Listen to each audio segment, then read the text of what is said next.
Hello guys, we are back with our next lecture. In this lecture, let us go through the next question. So this question belongs to GATE CSE 1997. The question is, they gave a equation like Boolean expression, okay, and they are asking which of the following are valid. Okay, so for these kind of equations, they are talking about prime implicants, minterms, implicants, and prime implicants. So for these type of questions, always start drawing the K-map, guys, because K-map is the one which is going to help you a lot in these type of questions. So X, Y, and Z, X, Y, X, Y, X, Y, X, Y, Z, Z, bar, bar, bar, bar, bar, right? Yes. So let us start writing the numbers. So there is no need of numbers also. So let us start. So X bar.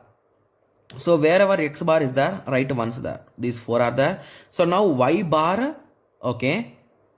Y bar X. Okay, so that's really funny, right? So Y bar X.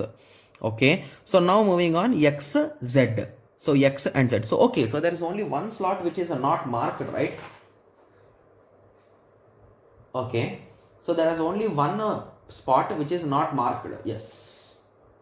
Okay.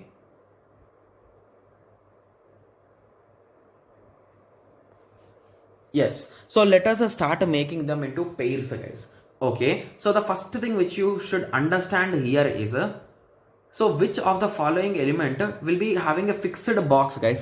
So if you take this element, so this element can form 2 here and it can form 2 here. But the only thing which can it form max is this one, right? So this 4 pair.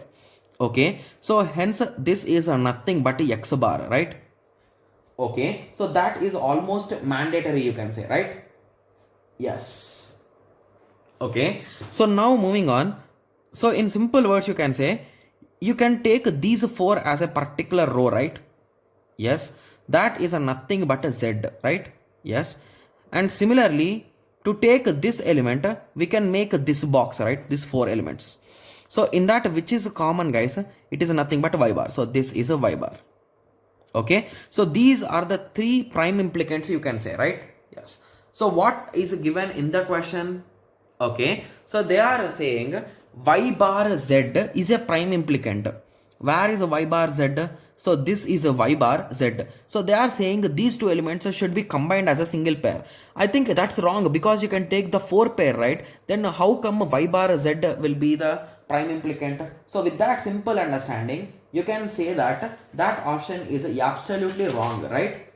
Yes. Okay. So moving on to option B, they are saying XZ is a minterm. Okay. X with Z is a minterm. Okay. So it is a minterm, you can say, but I'm not sure about it, guys. So let us keep it a dot for now. So let us confirm it. Okay. Yes. So option C says that. Okay. So option C says that XZ is an implicant of F. Okay. So XZ.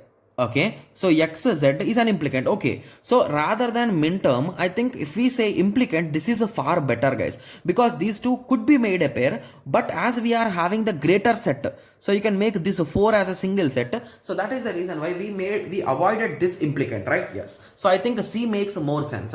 And option B is wrong, because Y also should be there, right? If it is a minterm, right? So that's the reason why option B is wrong. Moving on to option D, Y is a prime implicant. So do we have Y in our prime implicants, guys? No.